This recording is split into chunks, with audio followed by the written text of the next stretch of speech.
We all trained on Christmas Day, but then like we took Boxing Day off. So we did. And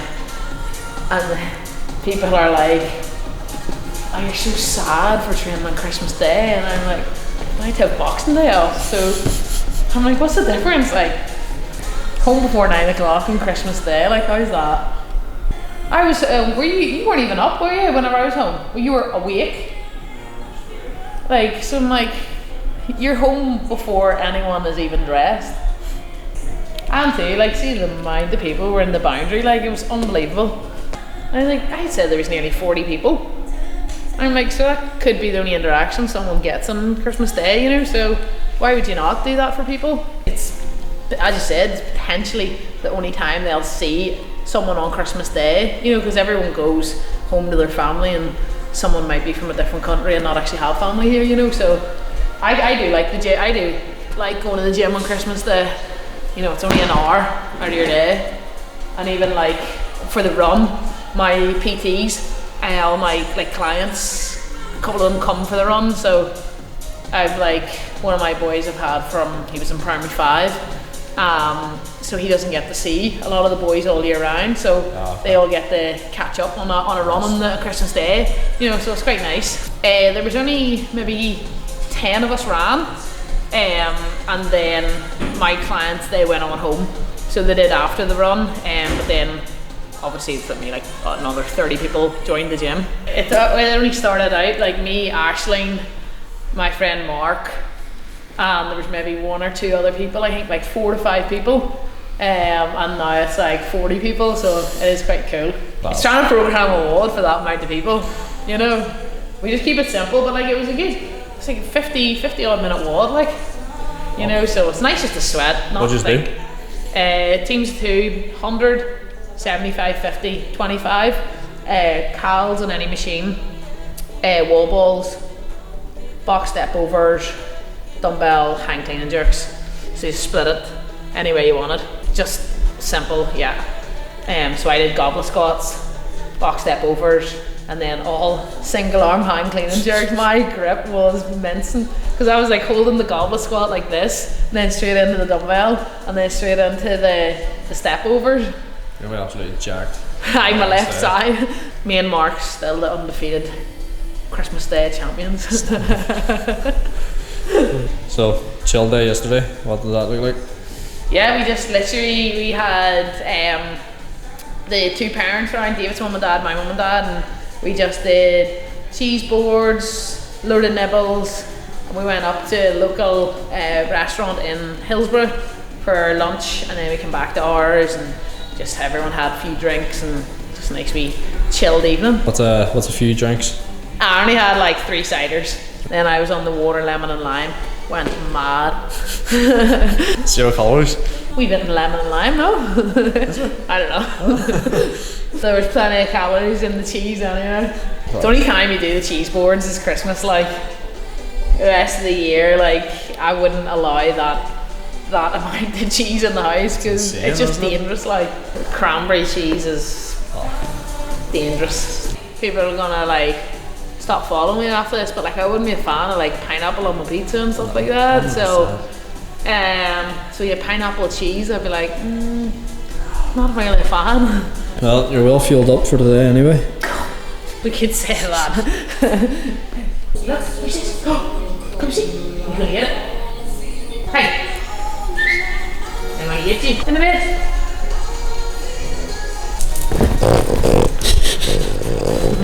I'll go where I'm not meant to go.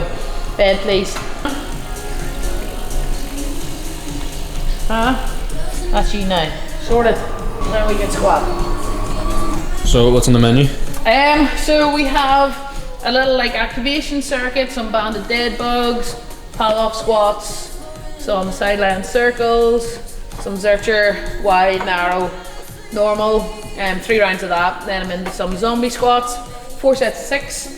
Deficit reverse lunges, 3x5, belt squats, 3x6, Nordic curls, 3x4, and then some Copenhagen adductors. So yeah, 3 sets of those. No arms in there? Zercher. I'll hold that there. That'll be it. What would that feel like holding? Yeah, it's fine. No strain through the wrist or anything? I use like the camber bar for it, and it's been pretty good. Unless you're gonna jinx me today, and that's gonna hurt. Oh.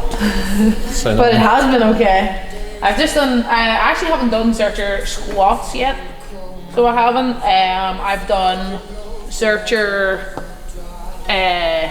Good morning, just RDLs.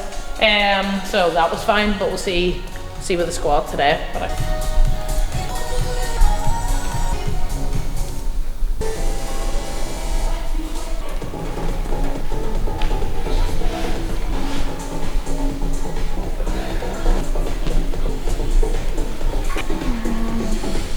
Has your lower half felt overloaded yet? my legs are so sore. I can't wait to get a massage. I want my quads massaged. My calves are quite sore as well. From like the step overs and the running, stuff on Christmas Day.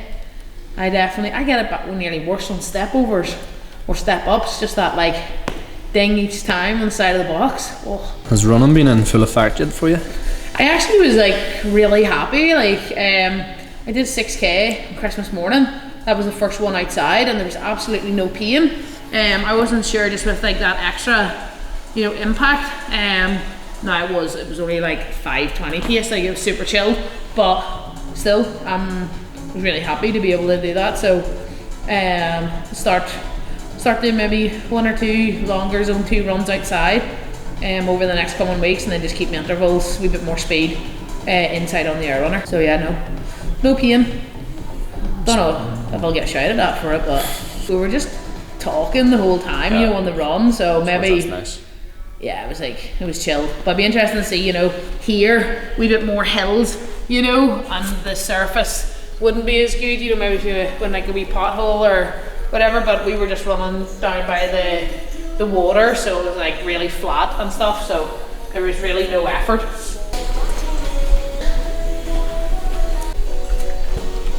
Even though it's like 35 kilos.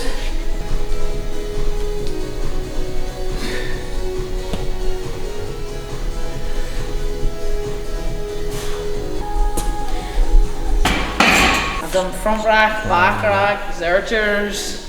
After my neck injury, all I was able to do was like a zercher, because I wasn't able to load the spine, front or back. So I used that for nearly 9 months.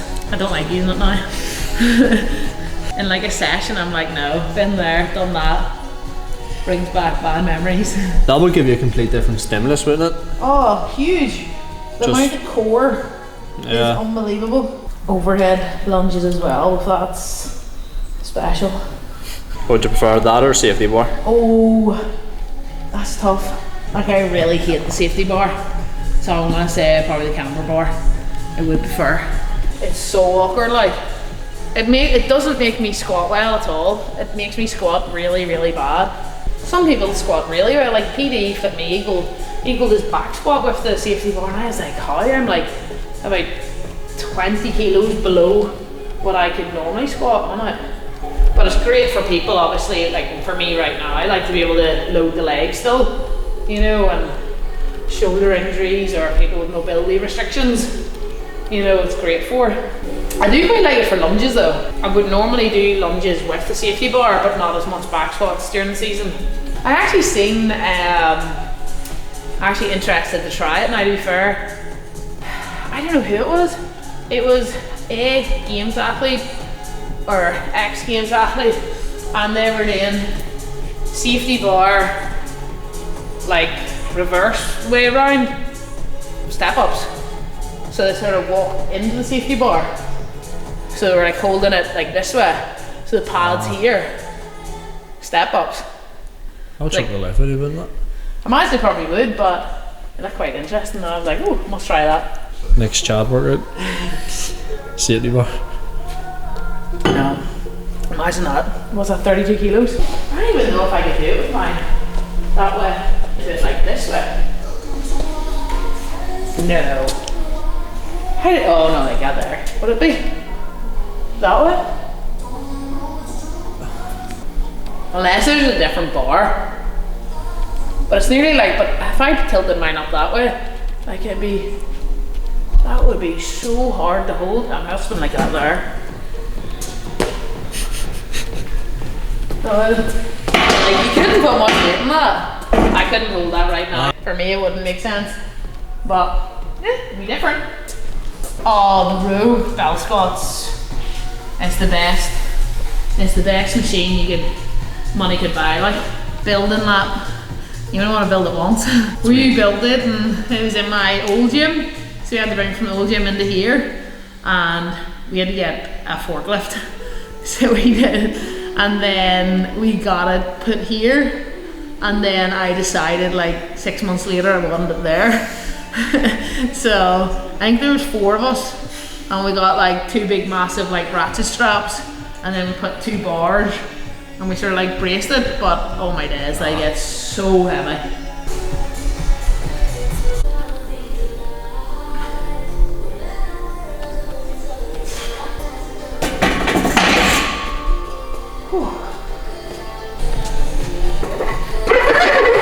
Not awkward at all. Pardon? Not awkward at all. What do you mean? That was like smooth. I've got that dialed. A lot of concentration, like if it goes on the floor, that's it. It's there for life.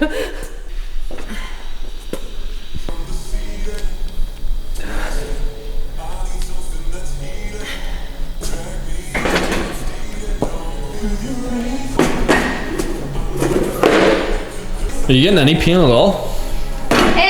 I actually pulled my jumper on and I just went to like yank it because it's like getting stuck in the Velcro, and I went to yank it and I was like, oh, that was the first pain I've got. I definitely didn't like that tug. So I obviously just like pulled the forearm, you know, a little bit. It says it's healing more, you will feel the pain a wee bit more. I would say so because my baby finger has been quite sore there the last 2 days. So I've been like trying to like stretch it because it kind of feels like, it nearly feels like it's a little bit like numb. It's quite a weird sensation. It's not numb, but it just doesn't feel the same as the other fingers. So like that feels quite weird. So, you know, I have been trying to like stretch the baby finger, but then that night, then it feels like the forearm's like pulsing nearly. It's a wee bit weird.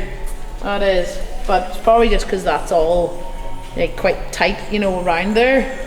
You know, the baby finger's not getting as much blood flow. I'm not too sure, but it does feel weird. Whenever you go like that, you're like, oh, that doesn't feel the same as these ones.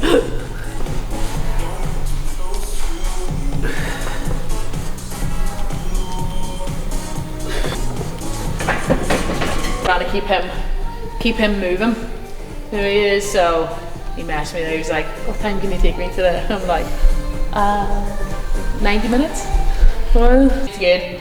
We had a very complicated shoulder surgery and he plays rugby, but he also had a neck injury and shoulder surgery, so it was like kind of like trying to piece him back together again. It's like his shoulder was sort of stuck here, like that was it. You would swear we were like, oh my god, this kid's gonna need another operation. Like, is this just from direct impact over time? He sort of like hurt the shoulder years ago, but then he fell off his quad and then had a neck injury and then really hurt his shoulder. So the option was to get it fixed. But yeah, no, things weren't really coming back at all. Like literally that was him there, and like you couldn't move it any further. No range out here, oh, nothing at all. So yeah, we've sort of made big progress over the last 2 weeks. So I was like, we can't miss any sessions now. We just have to keep the ball rolling. So I don't typically work over Christmas, but there's a few exceptions. If you're making good progress, I'm gonna help you. Like,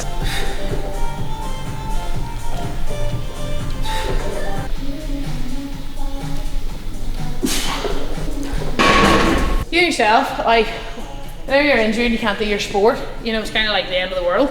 You know what I mean? In your head, it's such a small thing, but to you, when you can't do what you love, it's such a big thing. You know, so whenever I can't do what I love, and then someone else can't do what they love, you're like, right, well, I'm gonna do everything in my power to make sure I get them back. And he's on the Ulster Development Squad, so they go to Tenerife here now on the 2nd of January. So we said we were going to get so many sessions before he went. So we really tested his shoulder on Monday with some endurance. So we had a load of push-ups, a load of wall balls, dumbbell snatches, biking, in between. So he did really well with that there, with no pain afterwards. So I was like, right, okay. So the last session before he goes to Tenerife, we'll just do a lot more like sort of like assistant stuff, just to get his neck firing while his shoulders are firing, because he's obviously in the scrum and stuff. So we need to make sure that neck's strong enough to withstand the force. So a pretty good plan in place, and yeah, he's been really making leaps and bounds this last 2 weeks. So I want to just make sure he can get back on the pitch and do what he loves. So I don't mind helping. As you said, like whenever you're living it yourself, you're like, freaking sucks not doing what you want to do. So he's only 17, so this is his first big injury, and like I think my first big injury whenever I was 23. So you're a wee bit more mature and can deal with it, but at 17, like it is essentially the end of the world. Like so no, definitely if I can get him back on the pitch, obviously with the help of like physio and everyone, like it's not just me, and he's putting in a lot of work as well at home, and then his brothers are doing scrum practice at home with him as well, just to try and get that neck strong. Nice. So it's a big team effort to get him back.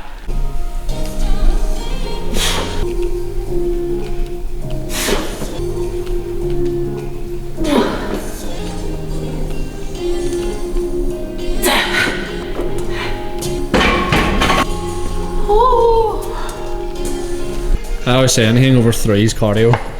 Oh, zombies is definitely cardio. This could go horribly wrong, but powered by cheese and feeling good, so we're gonna take it. And I 10 kilos above last week's, so we'll see. Clear coat on these, so these are just clear coated, they're not black. And then obviously my builder was like, there's no way, grey walls is gonna look terrible. And I was like, no, well, he said it'll be too dark, it'll look like a dungeon. And I was like, no, we're going clear, we're going we're going like, and then we're going black. And he was like, no. So you can't do a black roof. I was like, yeah, we're doing a black roof. And he was like, no, it's gonna be too dark. And I was like, well, then we need more lights. And I was like, this is what it is. It was funny, like, because everything I said, everyone was like, no, that's gonna look bad. And even these here, they were like, that's gonna look shit. Just have the floor all the same, don't have the mats. And I was like, no. But now as soon as everyone comes in, it's like you lift in your section, I put you in your section, so you can have 5 people lifting here and everyone has enough space. Just sort of gives you that measurement, like where you should be from another person. No one's gonna change my mind. Like we would do like the zombie stuff regardless. Maybe just in like warm-ups, sort of like that little circuit like I did there with the Zercher, the normal wide and narrow. We would do like a zombie warm-up, like previous to doing squats or whatever. But it definitely like activates everything. You have to brace, get the lats firing, the core firing, everything. I think it is a good exercise. Like general population could definitely do with doing these here as well, and too, so much nicer than that, that front rack position. Even if you were just doing them once every 2 weeks or whatever, it'll offload the wrists, because the wrists do take some battering in CrossFit for like general people who have a working job, like hairdressers or whatever, that need their hands all the time. Like whenever you're being put into shitty positions, multiple times in the week. It's like whenever like I'm training my girls and like we'll do a session with split squats and like tall kneeling, Arnold press or whatever, and then the next day they come and they're like, oh my god, we're a mess, but we only did 4 exercises yesterday, how are we so bad? And I'm like, yeah, because you've just used like your whole body 4 times in 4 different exercises by 3 rounds. So it's always the most simple things hurt you the most. Did my legs look like they could do much more? Yeah, these legs nice and strong. On the quad, you're obviously leaning over so far, so you need to have pretty strong adductors stuff. So like whenever you're leaning over, you'll be fully in sort of that lunge position. gripping with the inside leg, you know, so the reverse lunges and stuff we get there and the deficits are brilliant. And then that's why we're doing a lot more like the Copenhagen's and stuff as well, just to try and obviously get the inside of the legs a lot stronger. So that's one of the things I found over the longer races, like the 20-minute races. I did one in September, obviously, like bear in mind I've zero practice or endurance on the quad right now, but I did struggle with the adductor strength. Like my knees ripped so bad from like over gripping with the knees because the legs actually fatigued out. So, you know, like I would be very quad dominant in CrossFit. So now it's just sort of attacking a different area, you know, which will adapt very, very quickly. So it will, just targeting that area a little bit more specific that you probably get away with in CrossFit, that you don't really notice it as much. Once I obviously get back riding, hopefully now in the next 6 weeks, I think people will start to appreciate like how much your body like moves, and so quickly as well. I think that's why I came into the sport of CrossFit very fit, relative kind of thing. So whenever I first started the sport, obviously I had no skills, but I was fit and relatively strong back then. Like I came into CrossFit with a 125 back squat for 3, and I still have a 125 back squat for 3. You know, so like obviously like our riding position is here, so we would have done quite a lot of deadlifts, even hang power cleans, and back squats back in the day, obviously with more like leg machines as well. We were more machine based. We would have done like strict pull-ups and stuff. I would have still needed bands back before I started CrossFit, but we kind of did those basic compound movements previous, so I kind of had a base leading in. Obviously I had no front rack and I definitely couldn't put my arms above my head, but that just came through time. So I think the quads give me the base for CrossFit, but now CrossFit's going to give me a base to go back to the quads, so it's quite a nice circle. But now I definitely feel like I'm so much stronger and so much fitter going back to the quads this time round, so I'm quite excited just to see where the results kind of lie with 10 years of CrossFit under my belt. It's a great piece of equipment. Whenever my neck, obviously I couldn't put my hands above my head and like pull my body up. Okay. So we would have done from here, you know, and we were able to increase the range because obviously I'm not pulling my body weight, I'm pulling resistance of that. So that was a good way to keep my pull endurance up without obviously loading my full body weight underneath me. I'll be doing a lot of that after this. Yeah. Well, because obviously the tendon, this is the weakest position for it, so we'll be able to work that pull. And yesterday, I remember I was trying to teach people like legless rope climbs, and it's easier for a guy, because I wouldn't say always easier for a guy, but usually pulling comes more natural to guys. But I remember whenever Keelan Coleman was here, and she just couldn't get the concept of the legless rope climb. You know, just that, you know, and sort of that momentum. And then we did quite a bit on the endless rope, and then her legs rope climb just completely transformed. It was like, you know, it was just like getting the feel of, I go from here. It was kind of that like seesaw motion, which is quite hard to do whenever your legs are off the ground.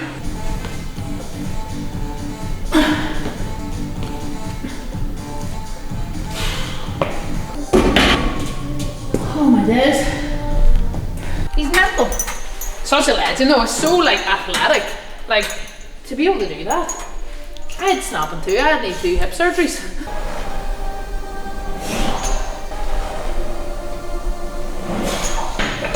Oh, I hate anything wide. Right, well, you kept something quiet. What? The announcement, world fittest project. Yeah, really excited. Will rang me maybe about a month ago now and asked me about it. We had a call. So yeah, I got a contract through, and why not? It sounds awesome. It's nice to be a part of, like, the first year anyway. of a new project, see how it goes. I think sports needed a little shake up now for a few years. I just think something new always excites, the community, excites the athletes, and then obviously the organisers hopefully bring on some new sponsors again to the sport. I think it's pretty cool that we're going to have one in Europe, two in America, or two in Europe, one in America. It just feels like it's just nice to come this side of the water, as well as three, for me anyway, probably if there was three in America, might have changed my mind a little bit, because like 3 trips to America it's quite a lot, so it is. But the fact is that 1 to potentially 2's in Europe sort of makes it like really exciting, because I think like the European crowd is nuts. As a spectator stance as well, like it's nicer. Yeah, because it means like for the European, fans, they have at least one opportunity in the year to watch all the best athletes in the world go head to head. And then as well with like the challengers and stuff, it kind of gives more people an opportunity to compete and sort of break that, entry level into that high level of sport. Because at the games it's like, you have your top 40 athletes, but no one else, there's no other possibility to get in. But the way they're obviously going to do it is for each of the 3 comps, you have 10 more spots to compete in the pro, but then there's more opportunities to compete in like a lower division. So it is where then the next year you can potentially be a pro athlete if you do well, so I just think that's a great idea. At least say you finished 70th, you could be competing and doing the same WODs as us maybe, and you say, for me, I was only 30 seconds off Justin Medeiros, or if there was a home run for you, it's a big confidence boost, and then you're like, right, well I just need to get better at this and this, but I was only 30 seconds off the best in the world at this here. So it kind of just gives you a wee bit of confidence that there's a possibility that you could get there too. Like the semis in Europe is the best competition, outside of obviously like Rogue and stuff like that. There in Lyon this year, like the drums and all that there going on was just like, you just got like goosebumps, going out onto the floor. Where in America, you watch the American semi-finals and like there's about 300 people there. It's really quiet. They don't get the cheers or the hype or anything like that. So I think it's quite cool that the World Fitness Project is coming this side of the water, and hopefully it'll just continue to grow and expand and be the next best thing. The way they have the season laid out, and I think one of the biggest things is, like for me, if there was qualifiers at the start of the year, well I physically couldn't do it, so for me it would be just a write-off, and the season would be gone. But the fact is that you got like signed as like a pro athlete, that means like you're straight in to the comp, which is quite nice to not have another set of qualifiers and videos and a little less pressure. So much less pressure. So I think it's a no-brainer for everyone to sign. Like, why not? Yeah. At the end of the day, there's a comp in May, comp in August, and comp in December, so it's quite a nice timeline. I'm not too sure what way they're going to do it now because of the semi-finals or sanctionals have been announced, because there's like 3 or 4 in May, so I don't know if that'll kind of change the season. Okay. But I don't know, because they did say it wasn't going to clash with the CrossFit season, but that was on the original CrossFit season, and now they've got, well, they haven't announced dates yet, obviously they just spoke to us and said like this is roughly when we're thinking, but I imagine everything's going to be up for change because they did say it's not going to clash with the CrossFit season, which is quite nice, because the same as Rogue doesn't clash, Wodapalooza, all the big comps, gives the athletes an extra opportunity to say they got sick during the open, or they didn't qualify, or got a penalty or whatnot. It means, the likes of Sydney Wells last year getting put out of quarterfinals. If this had been an opportunity for her, then she would have had 3 more opportunities to compete, where last year was just a write-off season. And it does suck for athletes to put in all that work and it all be over because of step up. I do like it. I like the fact that everyone has 3 opportunities now. You might do rubbish at the first one because you're prepping for the games or whatever, but then you have 2 more chances, and then I think like the world is like double double points maybe. So like it'll all be play for and at the finals. For me, whenever there's like overhead squats, that's gonna be my nemesis, you know, or whatever. But then say the flip side of that, you've got Hayley Adams, you've got a running workout, and you're like, that's her home run, you know. And you know, everyone has their home run. You know, if there's out and outright strict handstand push-ups or like just a burpee workout with dumbbell snatches, they're like, flip me, you know, McQuaid will be right up there or whatever. And we all have that sort of wee tick box workout, but then we all have a hole essentially, you know. Like I never was stepping away, I was just sort of waiting to see what was out there. I was always only going to compete towards the back end of the year, but this now just gives me an extra incentive to be, all being well. We don't know the timeline on my wrist. I've already spoke to Will about the May one. 100% will be in August and December, and the last two potentially if I, you know, because obviously I'm going to have to build strength back, gymnastics capacity, handstands and all the rest. I don't want to rush this because I don't want another surgery. No. So I have explained the situation, you know, if I can't be competing at the first one, I will still be a part of the first one, whether that's commentating or whatever, but I will be a part of the first one even if I'm not competing. The goal is to be on the floor, obviously, because I do not want to be commentating. I want to be on the floor. Do you not commentate, no? I think I could, but I think David's more petrified of me commentating because I'm like beep beep beep beep beep beep. Never. The commentary's just put on silent. I think I would get too into the race and get carried away and be like, what the heck are you doing? But I'm looking forward to it. All being well, I will be on the floor for all three, potentially just the two, but I'm looking forward to being part of all three, so it'll be exciting. I'm looking forward to seeing the full roster, but at the minute, like, the roster's stacked so far. It's freaking awesome. Like, the girls is so exciting. The girls I think there is always that athlete you're like, whoa. Like, I think it's whenever 2 years ago, like Manon Maganez from Europe, sort of she had that breakthrough year and you were like, where did she come from?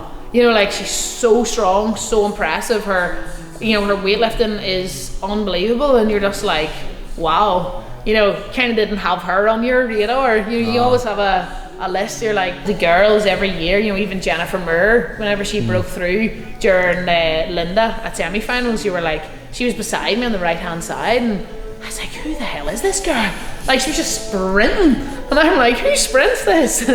So with the fitness project and the racing, will they have some form of clash or fine?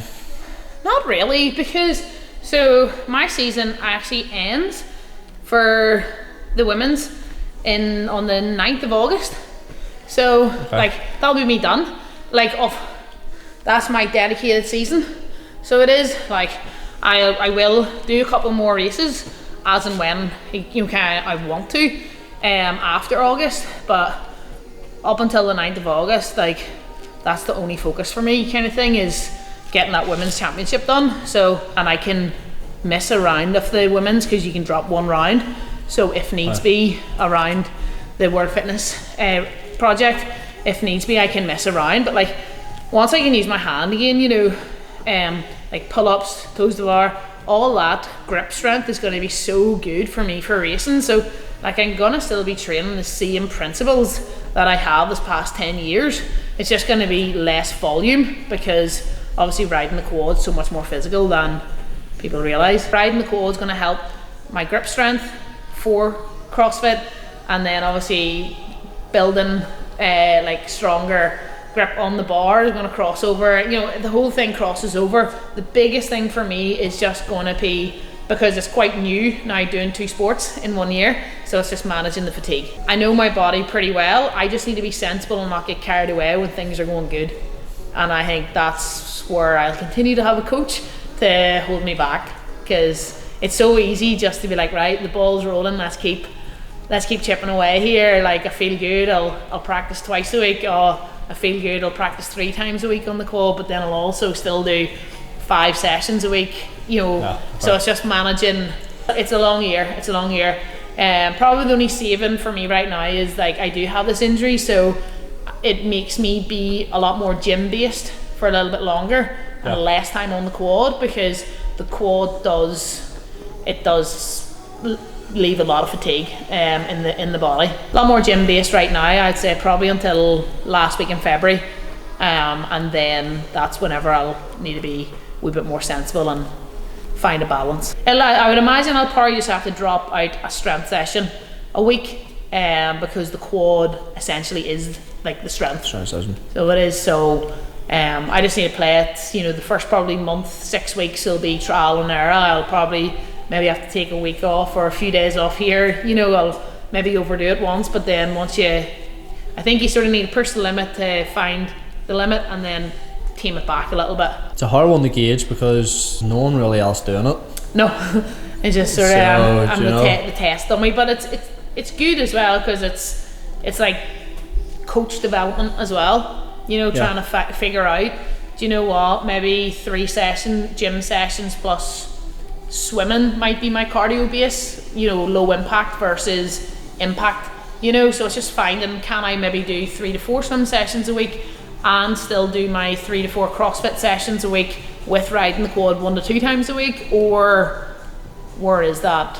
I have a load of ideas, but won't really know until I'm doing the 2 of them. I do know the quad leaves my shoulders really, really fatigued, so obviously that's gonna then have a carryover if you're doing snatches or ring muscle ups. So it's like, if you're riding the quad, do you change and do maybe you know, snatch pulls or snatch balance or whatever, you know, or dumbbell snatch balance, etc. So it's just then sort of slightly altering training around, or do I snatch early on in the week before I ride the quad and have fatigue in the body? All part of the process, learning, figuring out, making mistakes.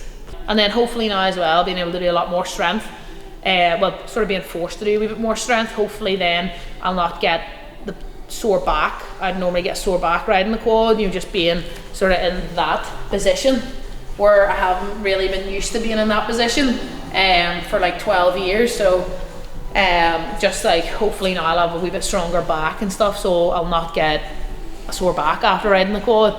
And then hopefully the shoulders are going to take a while to build back up because I haven't been doing them, but we'll hammer that once we start the rehab.